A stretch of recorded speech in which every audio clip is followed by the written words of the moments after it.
The air above the old well was thick, not with the usual humidity of a Mississippi summer, but with something far worse.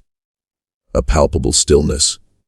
A heavy, suffocating quiet that had settled over Voss Hill for 2 decades, like a burial shroud pulled tight over a secret too terrible to name. It was a silence born not of peace, but of fear. A hush that clung to the ancient stones, to the gnarled roots of the cypress trees, to the very soil beneath Edmund Voss's boots as he stood there, staring at something that had no business existing the way it did. Edmund's hands were calloused from years of surveyor's work, his brow furrowed with the particular kind of weariness that comes not from physical labor alone, but from carrying knowledge you cannot yet fully name. He felt the immense weight of the massive flat stone slab that had sealed the well for 20 years. But it wasn't just the physical burden of the rock pressing against him. It was the invisible, almost atmospheric pressure of unspoken histories, of a town's collective amnesia so perfectly maintained it had begun to feel like truth. When the first groan of iron on stone echoed across the desolate fields, a shiver ran through the few onlookers present. A faint earthy scent rose from beneath, like damp soil and forgotten things, carrying with it a chilling promise that what lay beneath was far more than stagnant water, far more than anyone in Rafford had dared whisper about in 20 years. The town of Rafford had held its breath for 2 decades. And now, as the seal finally broke, it seemed to hold it once more. Waiting, watching, terrified of what truth might finally decide to surface. Before we continue with the story of the Voss plantation, make sure to subscribe to the channel and let us know in the comments what state or city you are listening from. The year was 1887, and the Mississippi sun beat down with an unforgiving intensity, baking the red clay roads into a fine, choking dust that coated everything it touched. Edmund Voss, a man whose 38 years had etched deep lines of weariness around his eyes, guided his horse, drawn buggy along the familiar yet strangely alien path toward Voss Hill. Familiar because he had grown up here, alien because he had spent every waking moment of the last 5 years trying to forget it existed. 5 years he had spent in Memphis, working as a land surveyor, meticulously mapping out parcels of earth, trying to impose order on a world that felt increasingly chaotic. 5 years he had tried to forget the sprawling, decaying cotton plantation that bore his family's name, the place where he had grown up under the shadow of a father whose presence was as imposing and as cold as the grand, now crumbling manor house itself. His father, Harlon Voss, had died in 1882, leaving behind a legacy of debt and disrepair. The once thriving fields, which had stretched for hundreds of acres, were now largely untended, choked with weeds and wild growth. The grand house, Voss Hill, once a beacon of antebellum prosperity, stood like a skeletal monument to a bygone era. Its paint peeling, its shutters hanging askew, its once manicured gardens swallowed entirely by the encroaching wilderness, as if the land itself was trying to reclaim what had been taken from it. Edmund had returned to Claiborne County, not out of sentimentality, but out of necessity.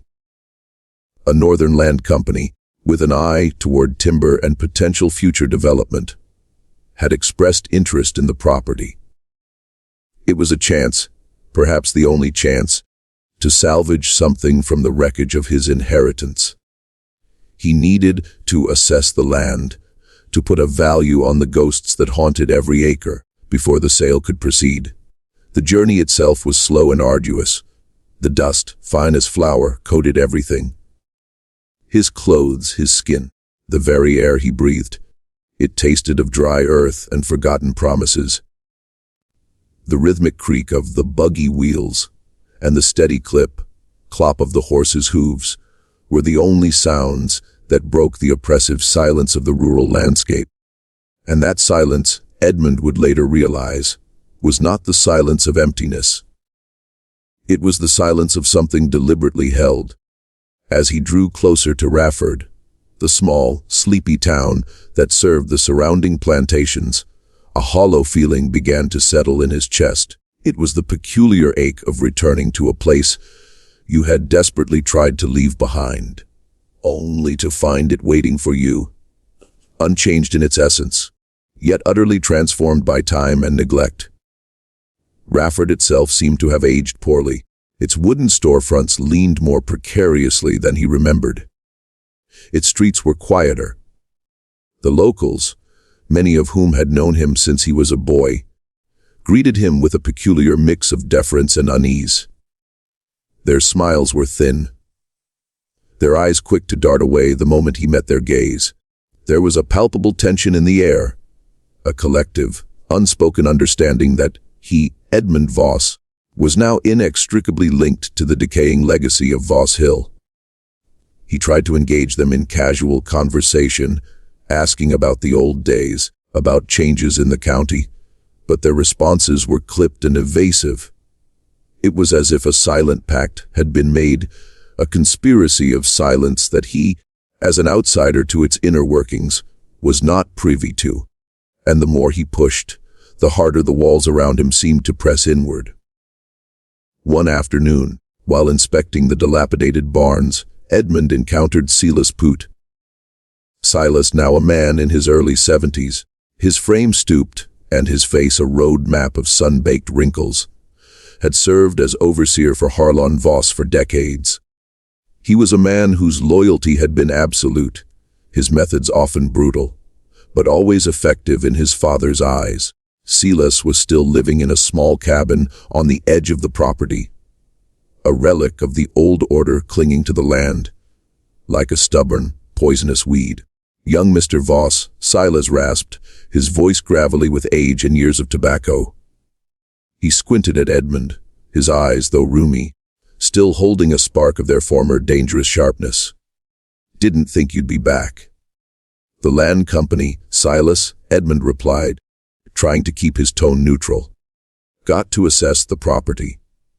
Silas nodded slowly, his gaze drifting toward the distant overgrown fields. "Always the land." He paused, and then his eyes flickered back to Edmund with a strange, almost fearful glint buried deep within them.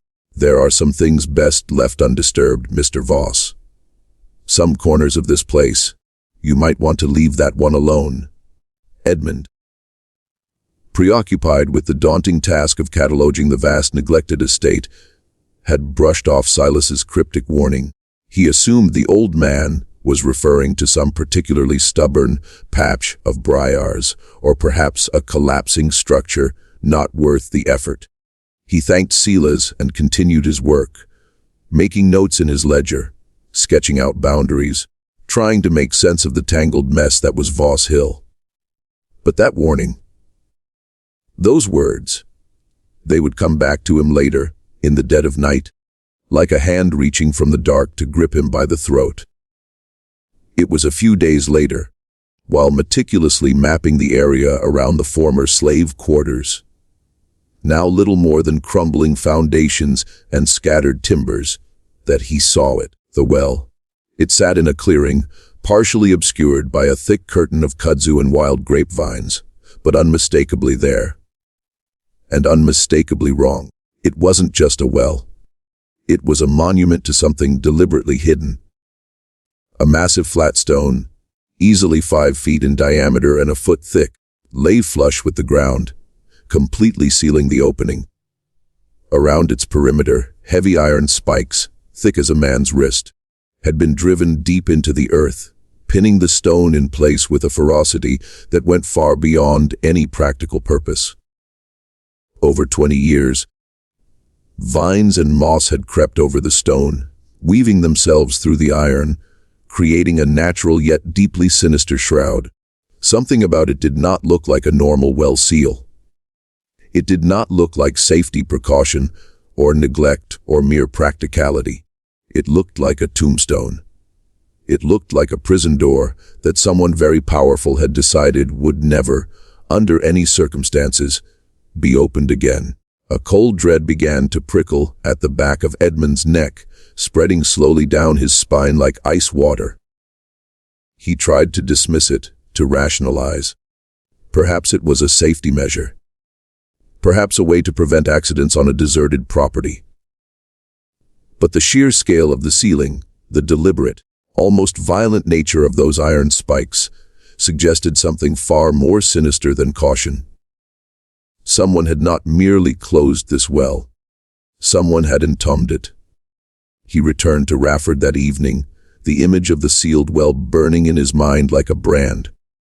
He tried asking, more directly this time, about the well. He inquired at the general store, at the blacksmith shop, even at the small dusty saloon. That old well up at Voss Hill, he would begin, trying to sound casual, merely curious. Why was it sealed up, do you know? The reactions were always the same. A sudden shift in conversation, a quick glance away, a mumbled excuse about not knowing, or it being before my time. Even from men who had lived in Rafford their entire lives, men whose fathers had worked that very land. The silence was not merely deafening. It was deliberate, practiced, rehearsed over 20 years until it had become as natural as breathing. Edmund Voss, the land surveyor, was accustomed to uncovering hidden boundaries and forgotten markers. But this was different. This was a boundary of silence, a marker of fear, so deeply embedded in the fabric of this town that it had become indistinguishable from the town itself. And it was beginning to consume him. The town of Rafford, Edmund quickly discovered, guarded its secrets with the fierce devotion of a religious sect. The silence surrounding the sealed well was not merely a lack of information. It was an active, almost aggressive refusal to speak, a collective walling off of the past, so complete it bordered on the supernatural. Every inquiry he made was met with averted gazes, mumbled platitudes, or outright changes of subject. The general store owner would suddenly find an urgent need to restock shelves. The blacksmith would begin hammering a piece of iron with renewed vigor, drowning out Edmund's questions beneath a curtain of noise. Even the old men who sat on the porch of the saloon, usually eager to spin tales of the past, would grow quiet the moment certain words were spoken, their eyes fixing themselves on some distant point, beyond the horizon, as if they could see something terrible approaching from far away. It was a chilling display of collective amnesia, a town-wide conspiracy of silence that only deepened Edmund's resolve. He realized that if he wanted answers, he could not rely on the spoken word. He would have to dig. Not into the earth, not yet, but into the dusty archives of the county, into the spaces between official words, where the real truth tends to hide. His first stop was the county clerk's office in Rafford, a small cramped room filled with towering stacks of ledgers and brittle, yellowed documents. The clerk, a thin, nervous man named Mr. Abernathy, seemed particularly uncomfortable with Edmund's presence, his hands fluttering over papers, as if trying to conceal something by instinct rather than intention. Edmund spent days poring over records, his surveyor's eye for detail serving him remarkably well. He sifted through property deeds, tax assessments, and official reports, searching for any mention of Voss Hill, of his father, of the well. His persistence eventually paid off. Tucked away in a ledger marked Public Health and Sanitation Reports, 1865 to 1870, he found it, an official report dated July 14, 1867, filed by Harlan Voss himself. The report stated, in formal bureaucratic language, that the well water at Voss Hill had become unfit for consumption, likely due to a miasmatic condition of the soil. It recommended immediate sealing to prevent the spread of disease. Edmund stared at the date, July 14, 1867, 20 years ago. Almost to the day, the miasmatic condition explanation struck him as vague, almost deliberately so. It was a common enough theory in the mid-19th century, attributing disease to bad air, to corrupted soil. But here, in this context, on this particular piece of land, at this particular moment in history, it felt like a convenient catch-all. A way to explain away something without truly explaining it. A lock put on a door, so that no one would think to ask what was behind it. And then he remembered something else. Something from his childhood that he had stored away in the darkest corner of his memory, barely examined, always avoided. In the immediate aftermath of the war, a small community of formerly enslaved people had chosen to remain on the Voss Hill grounds. They had stayed on not as property, but as free laborers, working the fields, trying to rebuild their lives in the shattered landscape of the post-war South. There had been about 14 of them. Men, women, and children. A self-contained community that had persisted through 1866 and into 1867. Edmund, as a boy, had occasionally seen them, heard their voices from the quarters, a distant hum of human life that had, at some point he had never thought to question, simply and abruptly ceased. He decided to broaden his search to the Freedmen's Bureau records. The Bureau had maintained an active office in nearby Port Gibson during Reconstruction, tasked with assisting formerly enslaved people in their transition to freedom. It was a long, dusty ride to Port Gibson, but Edmund felt a growing urgency pressing at his back like a hand between his shoulder blades, pushing him forward, whether he was ready or not. He spent another week in the Bureau's archives, a more organized but equally neglected collection of documents. He found records of labor contracts, land disputes, and requests for aid. He meticulously cross-referenced names, dates, and locations. And then he found it. Not a document, not an answer, a gap. In a register of residents and laborers associated with Claiborne County Plantations, under the heading Voss Hill Plantation, he located 14 names. They were entered in the spring of 1867, but there were no subsequent records.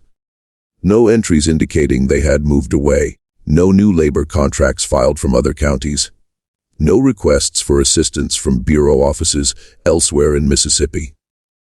Crucially, and most damningly, there were no death certificates. They had simply vanished from the official record.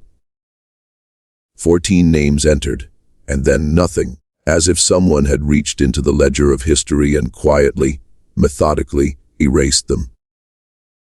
Edmund's training as a surveyor, his instinct for patterns and anomalies, screamed at him.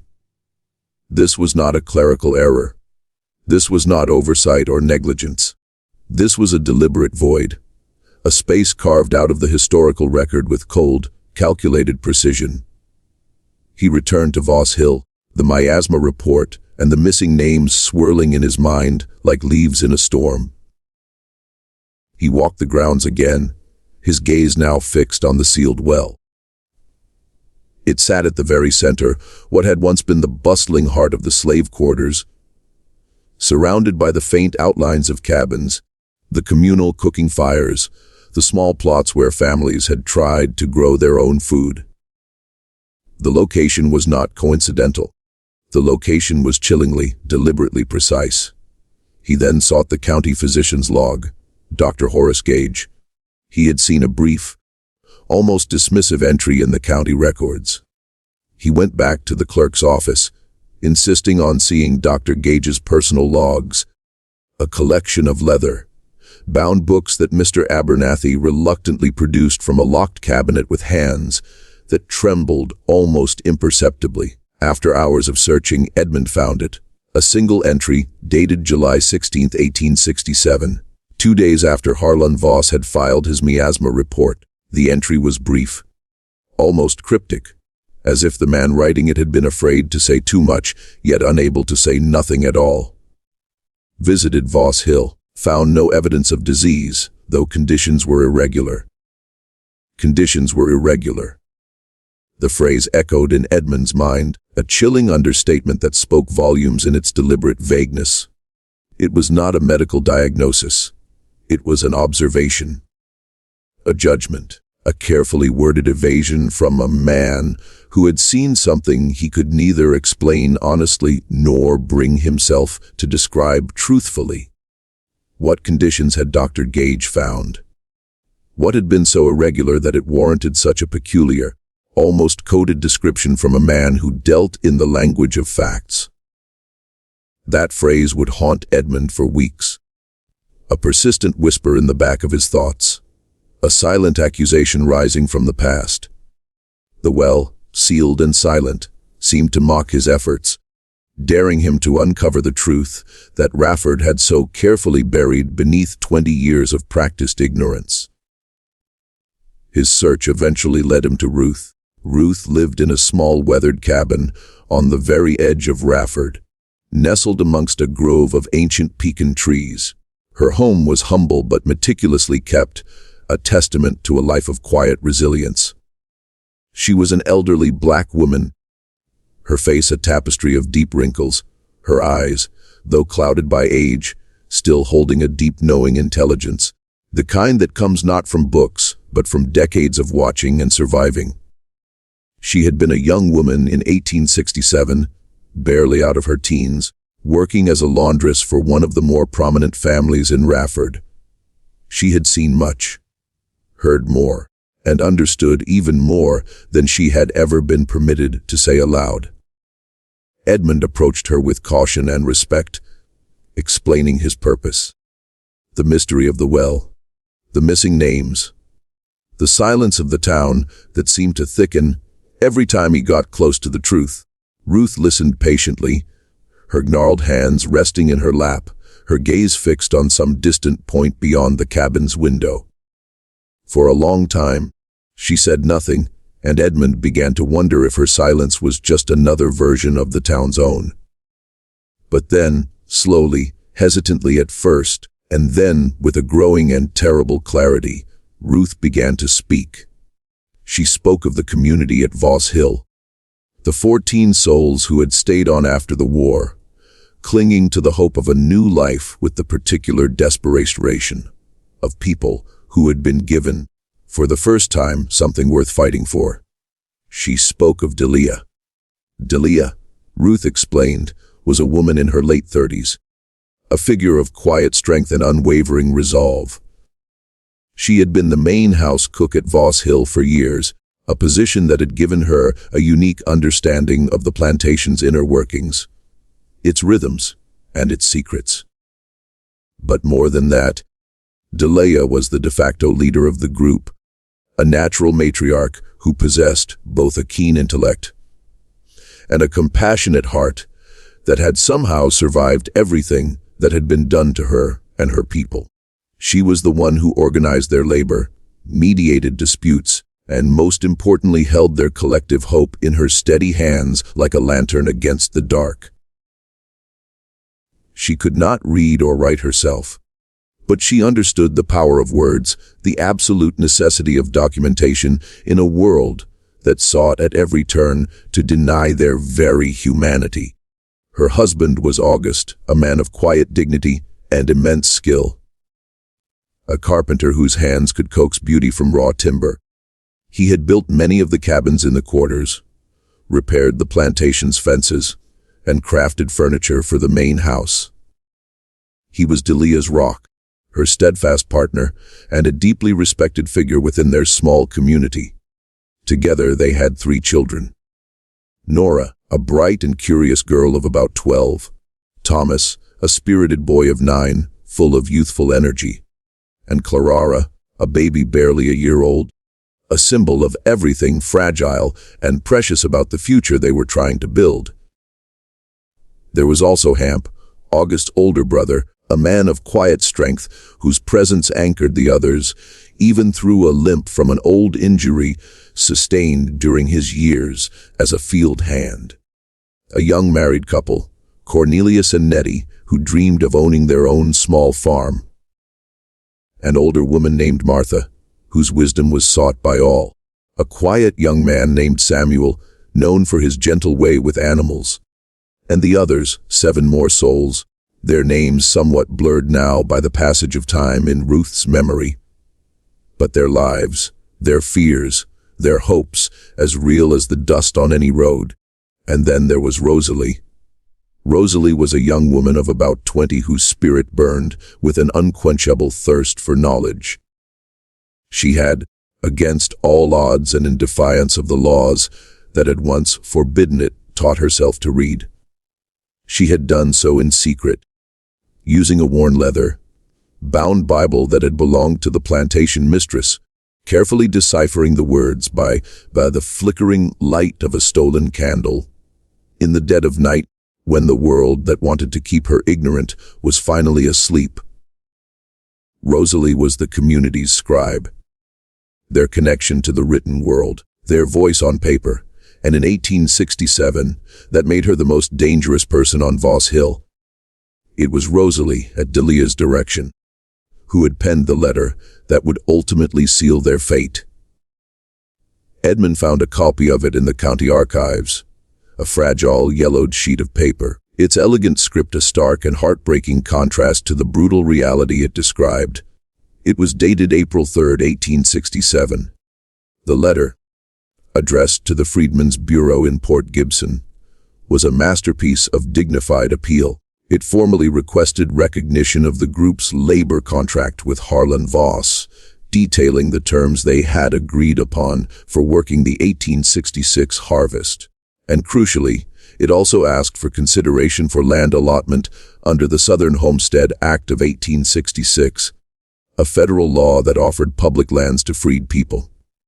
The letter was signed by Delia, August Hamp, and Cornelius, their marks carefully placed beside Rosalie's flowing script. The letter was not an act of defiance. It was an act of faith, a belief in the promise of freedom, in the rule of law, in the possibility of a just future. It calmly stated that Harlan Voss had refused to honor the agreed upon wages for the 1866 harvest, leaving them in a precarious position. It was a plea for help, a formal assertion of their rights as free citizens. Written by a woman who had taught herself to read in secret, by candlelight, so that one day she might be able to do exactly this. Harlan Voss received a copy of this letter on approximately April 10, 1867, and the speed of his reaction was telling. Within 2 weeks, he had made the journey to Port Gibson and met privately with the local Freedmen's Bureau agent, a man named Colton Ferris. Ferris was known throughout the county as a man who, despite his official position, was deeply sympathetic to the plight of the local planters, a man who, in essence, served two masters and whose loyalty almost invariably leaned toward the powerful white landowners who held the real sway in the region. Ruth's voice grew softer as she spoke of this period, her eyes distant, focused on something Edmund could not see. She described the palpable shift in the atmosphere around Voss Hill after that letter was sent, a quiet tension settling over the land like a heavy fog that refused to burn off in the morning sun. The politics of Reconstruction Mississippi were a brutal reality. The promise of black land ownership, of true economic independence, was met with fierce hostility by former Confederates who saw it as an affront to the very foundation of their world. The vulnerability of Delia, August, Rosalie, and the others was immense. 14 souls standing on the precipice of a new world, armed only with hope and a piece of paper, against the entrenched power of a system that had spent 2 centuries ensuring people like them had nothing and could claim nothing. Harlan Voss was not a man given to grand pronouncements or theatrical displays of anger. His power was far more insidious than that, rooted in a cold, calculating pragmatism that had served him well throughout his life. Edmund, through his father's old ledgers and the hushed, reluctant whispers of the town, began to piece together the portrait of a man who in 1867 was teetering on the brink of financial ruin. The war had stripped him of his most valuable assets, his enslaved workforce, and the subsequent economic upheaval had left his once vast cotton empire deeply in debt. He was a man who genuinely believed in the old order, in the inherent rightness of white supremacy, in the natural subservience of black people as not merely a convenience, but a cosmic truth. The idea of his former property not only demanding wages, but asserting a claim to land under federal law, was not just an economic threat. It was a profound personal affront, a challenge to his very identity, and to everything he believed the world was supposed to be. He had allies, of course, men in Rafford and Port Gibson who shared his views, who felt the same gnawing fear of a world turned upside down. The local magistrates, the merchants, the other planters, all bound by a common interest in maintaining the racial hierarchy and their economic dominance. But Harlan's problem was a practical one. Delia and her community were legally free. Their letter to the Bureau, meticulously penned by Rosalie, created a paper trail, a formal record of their grievances and their claims. The Southern Homestead Act, though often circumvented, technically offered them a pathway to land ownership. This was a precedent Harlan could not allow to stand. Not because of the law, but because of what it would mean if it did. More disturbingly, Edmund discovered through careful cross-referencing of old county records that Harlan had also been meeting regularly with Dr. Horace Gage, the county physician. Dr. Gage was, Edmund learned, a quiet but active member of a local organization that operated under the innocuous name of the Rafford Protective League. This was no social club. The League was a thinly veiled clan-adjacent group, a network of white men dedicated to preserving order and protecting Southern values. Euphemisms, every single one of them, for suppressing black advancement and maintaining white supremacy through intimidation, terror, and when deemed necessary, worse. Edmund found a single chilling reference to the League in a collection of letters from a Methodist circuit preacher who had visited Rafford in 1868. The preacher had written to his denomination's leadership about organized terror operating in the name of order in the county, detailing instances of threats, property destruction, and disappearances aimed at discouraging freed people from voting or acquiring land. The preacher had been deeply disturbed by what he witnessed. But his words, like so many others, had been largely ignored by a wider world that had already grown tired of looking at the South's sins. Between June and July of 1867, as the cotton plants grew tall and the heat became almost unbearable, something happened at Voss Hill. Something that the town of Rafford collectively, deliberately, and systematically chose not to see. The details remained shrouded, obscured by the passage of time, and the impenetrable wall of silence that Edmund had been beating himself against for weeks. But the pieces were fitting together now in a way he could no longer deny. His father's fear. The letter from Delia. The complicity of Silas Poot. The involvement of Dr. Gage. The sinister shadow of the Rafford Protective League. And at the center of it all, that well. Sealed not against disease, but against something far more deliberate. The sealed well, Edmund realized with a cold certainty that settled in his chest like stone, was not just a cover for contaminated water. It was a monument to a crime, a silent witness to a truth that had been buried alive. The decision to open the well was not made lightly. For weeks Edmund had wrestled with the implications, the potential consequences of disturbing a 20-year-old secret. The town's silence, Silas Poot's cryptic warning, Dr. Gage's unsettling log entry, and Ruth's fragmented memories had woven a tapestry of dread around the sealed stone so thick it felt almost physical. He knew with a certainty that chilled him to the bone that this was no mere investigation into contaminated water. This was an excavation of a crime, and he knew, too, that once he opened it, whatever he found could never be put back. He couldn't ask anyone from Rafford to help. The silence was too deep, the fear too ingrained. Instead, he rode several miles out of the county, to where he knew two brothers. Thomas and William Hayes lived. They were quiet, hard-working men, known for their strength and their discretion, and crucially they had no ties to Rafford or the Voss family. He offered them a generous sum, explaining only that he needed help moving a very heavy stone. They agreed, their faces impassive, their questions unasked. The morning of the excavation dawned clear and hot, the kind of day where the air shimmered above the fields in waves that made the world look like it was breathing. Edmund, Thomas, and William arrived at the well with a wagon loaded with tools. Heavy iron bars, thick ropes, a sturdy wooden tripod, and a block and tackle. The well sat in its clearing, still shrouded in kudzu, the iron spikes now clearly visible beneath the tangled vines. It looked less like a well and more like a forgotten altar, a place where something sacred had been entombed by men who wanted it never found. The process was arduous, a slow, deliberate battle against time and nature. First, they cleared away the dense overgrowth, hacking through thick vines that had woven themselves into a formidable net around the stone.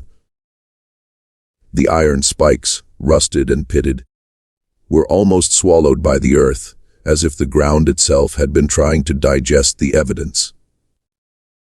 It took hours of back-breaking labor to dig them out, each spike groaning as it was pried from its 20-year slumber, the sound somehow like a protest, like something that did not want to be disturbed. As the last spike was removed, a faint earthy smell, distinct from the usual dampness of the soil, began to rise from around the stone's edge. It was a smell of deep earth and stagnant water, but also something else, something indefinable and ancient and deeply unsettling that Edmund could not name, but his body seemed to recognize on a level below conscious thought.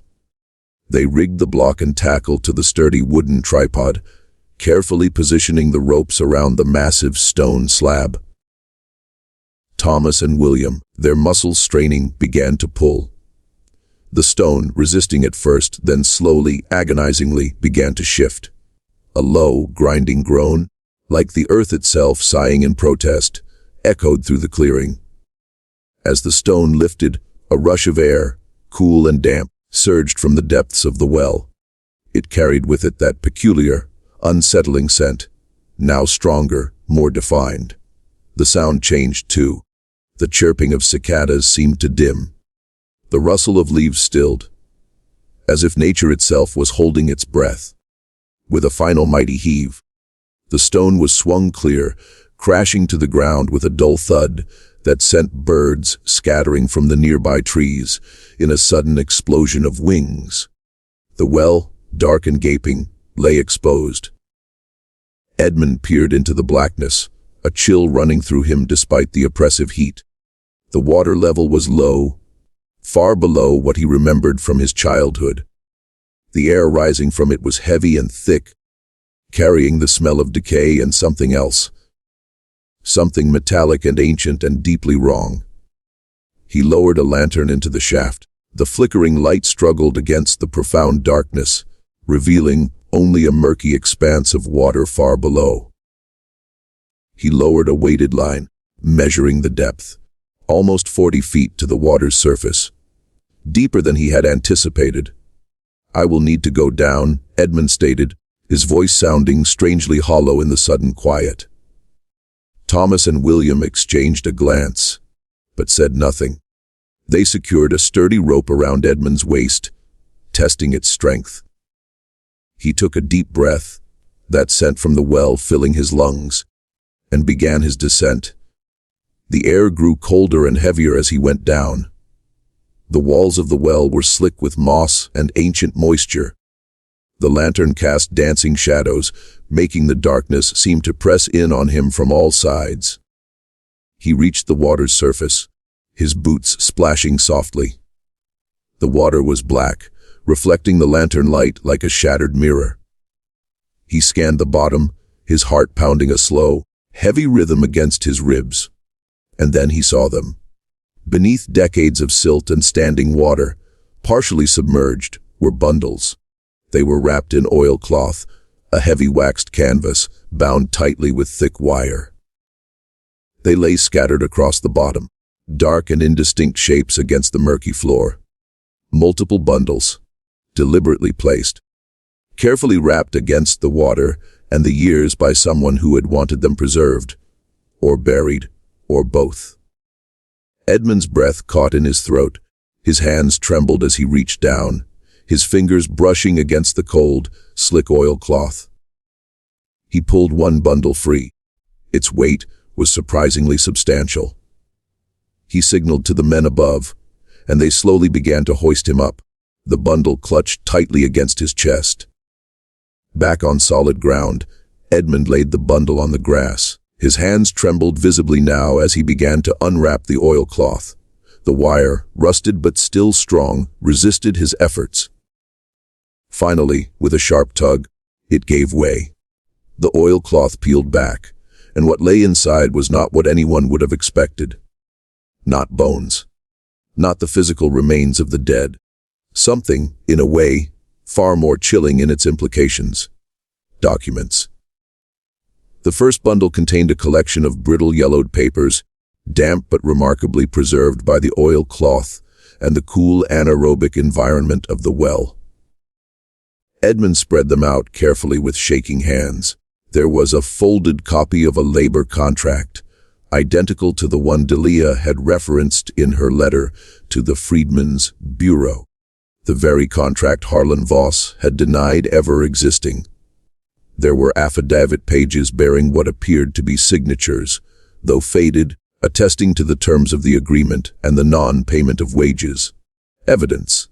Cold, deliberate, irrefutable evidence that had been dropped into this well and sealed away under iron and stone. Rather than ever see the light of a courtroom, his hands shook as he reached for the second bundle. Smaller and more compact. He unwrapped it to find a small waterproof tin box, tarnished with age but sealed tight. He pried it open. Inside, nestled amongst more carefully wrapped papers, was a journal. Small and leather-bound, its pages filled with elegant flowing script.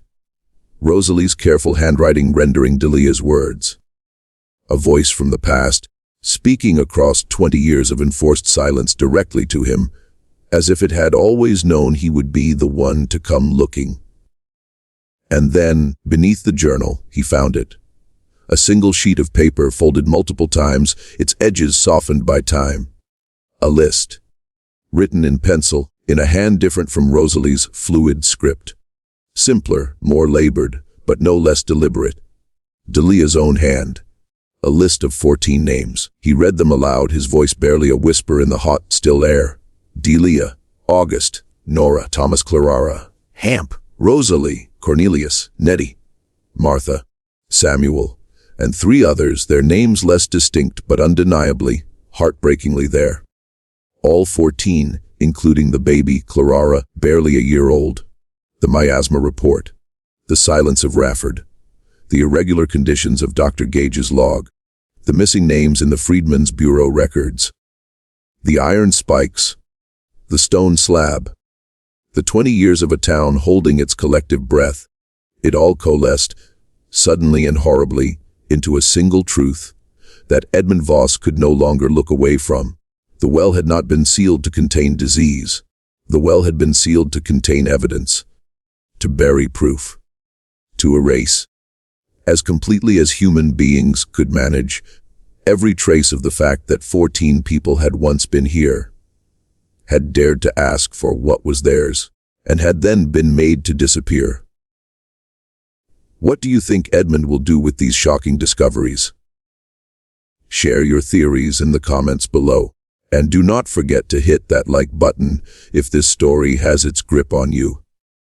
Edmund returned to Ruth's cabin, with the tin box clutched in his hand, the weight of its contents pressing down on him like a physical thing. He laid the documents on her small worn table, spreading them out carefully, the labor contract, the affidavit, and most chillingly, Delia's list of 14 names, each one a life deliberately erased from the official record of the world. Ruth, her eyes wide, peered at the papers.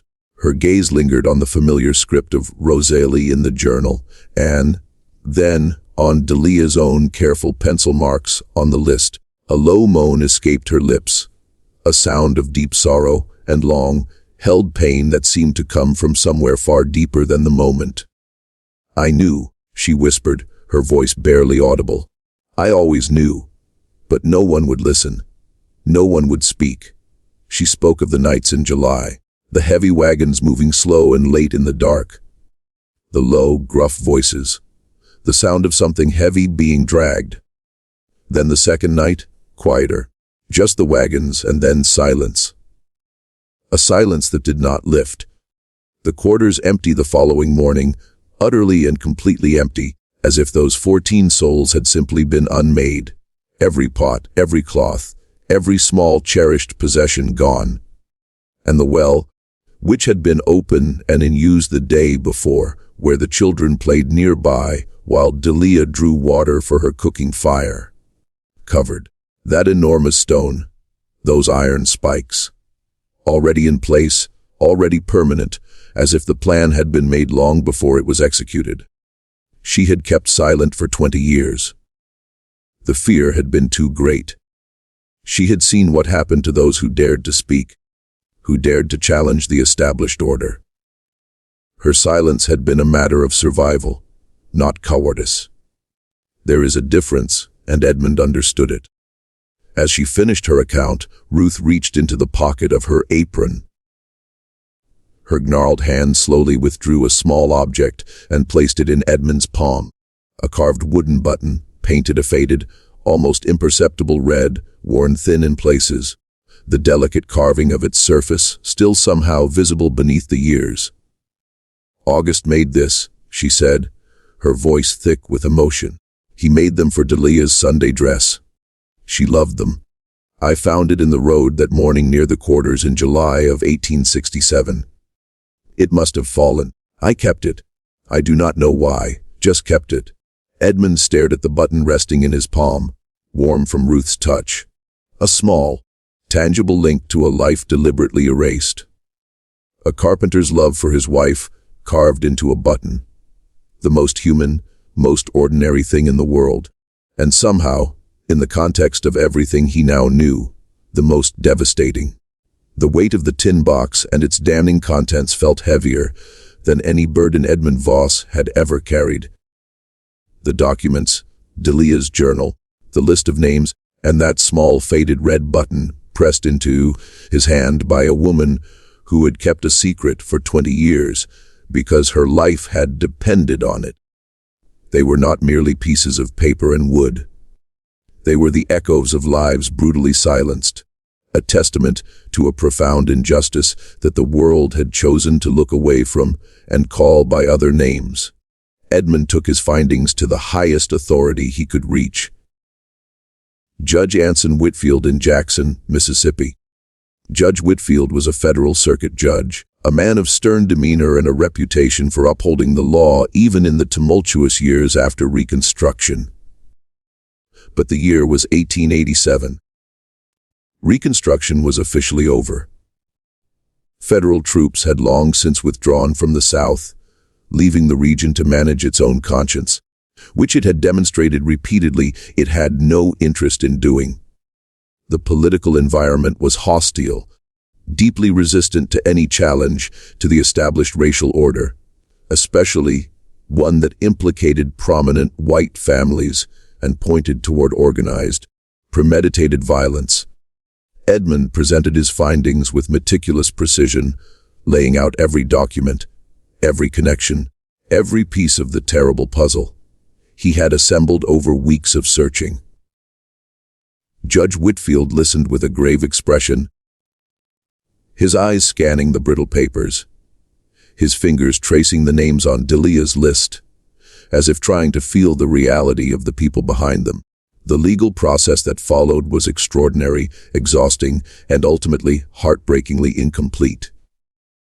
Judge Whitfield, despite his personal convictions, was operating within a system designed to protect itself. The wheels of justice turned slowly, grinding against the entrenched power structures of Mississippi, with all the futility of water against stone. Edmund found himself facing bureaucratic resistance, veiled threats, and the quiet but unmistakable hostility of men who understood that the truth he was carrying could unravel more than one family name. The first tangible development came with the disappearance of Silas Poot.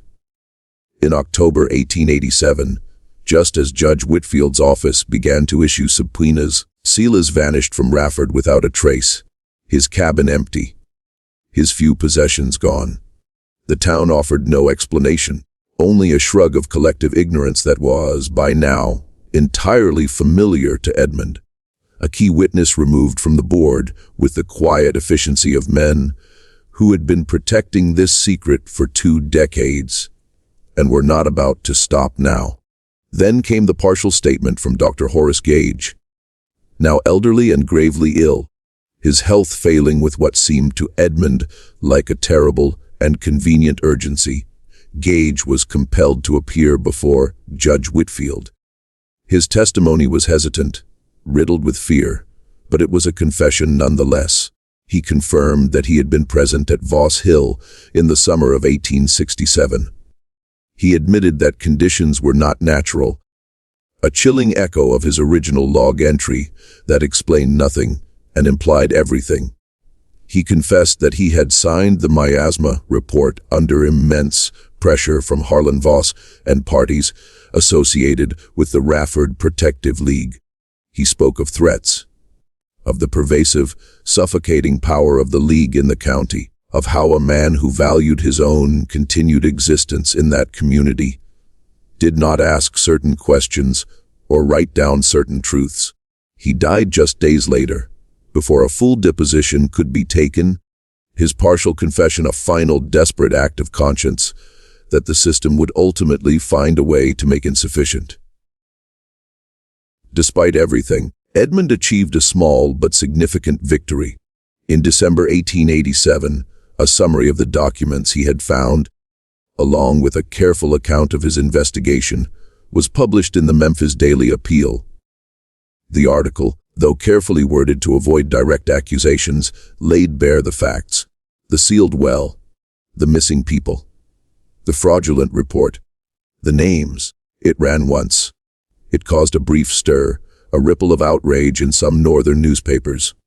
And then, like so many inconvenient truths, it was dismissed and forgotten, swallowed by the vast, indifferent machinery of a country that had already decided it was done examining what had happened in the South. No formal charges were ever filed. No one was ever prosecuted. The land was never returned to anyone. The legal system, in its slow and deliberate way, had chosen to look away, but the names were published. Delia, August, Nora, Thomas, Clara, Hamp, Rosalie, Cornelius, Nettie, Martha, Samuel, and the 3 others. Their names, once erased, were now, however briefly, however inadequately, etched into the public record. It was not justice. Edmund knew that. But it was a recognition. A whisper of truth spoken against a roar of silence that had lasted 2 decades. And it could never be entirely undone.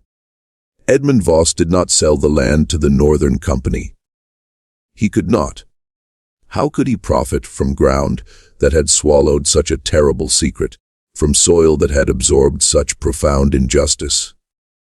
He had the well filled and sealed properly this time, not with a massive stone and iron spikes, but with earth and concrete, a final respectful burial rather than an act of concealment.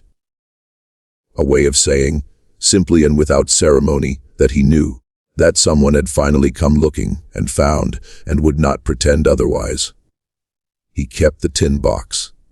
He kept Delia's journal, Rosalie's careful handwriting rendering Delia's words. He never opened it again after that first agonizing reading. The words, filled with hope and quiet dignity, and the ordinary daily life of people simply trying to exist with dignity on this earth, were too painful, too stark a reminder of what had been taken and what could never be restored. He donated the other documents to the records of the Federal Circuit Court in Jackson, where they were filed, cataloged, and for the most part forgotten, buried once more in the dusty archives of history, awaiting some future generation that might be willing to truly see them.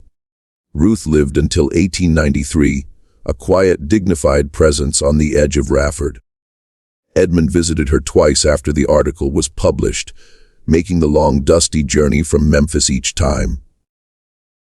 They would sit on her small porch, the air thick with the scent of pecan trees and the particular weight of shared knowledge, and they would not say much. There was no need. Their understanding bound them in a way that transcended conversation. Over the following decade, Edmund began to sell smaller parcels of the Voss Hill land, quietly and without publicity, at prices significantly below market value. He sold them to black farming families in Claiborne County. Families who, like Delia and August, were trying to build something of their own, to carve out a life of independence on ground that had cost more than anyone should have to pay. It was not justice. He knew that. It was not restitution for the lives lost, for the dreams shattered, for the 14 names on that list. But it was what he could do, and he did it with the quiet, stubborn determination of a man who understood that when the law will not act, something must. Edmund Voss died in 1911 in Memphis of pneumonia. He was 62 years old. He was not a hero in any traditional sense of the word. He was a troubled man, haunted by the ghosts of his father's past, who had found himself unable to look away from the truth he had unearthed from the bottom of a sealed well on a dying plantation in Mississippi. Among his few personal belongings, carefully tucked away in a small wooden box alongside Delia's tin, was the carved wooden button that Ruth had pressed into his palm that afternoon on her porch. The red paint was nearly worn through by then, faded to the faintest blush, but it was still there, still whole. A carpenter's love, carved in wood, carried in a dead man's pocket across decades. A small and silent testament to a truth that had once shocked a town, and a burden that one man had chosen to carry long after the world had closed its eyes and decided it was done looking. Some wells, it turns out, cannot be sealed forever. And some names, once spoken aloud, refuse to be buried again.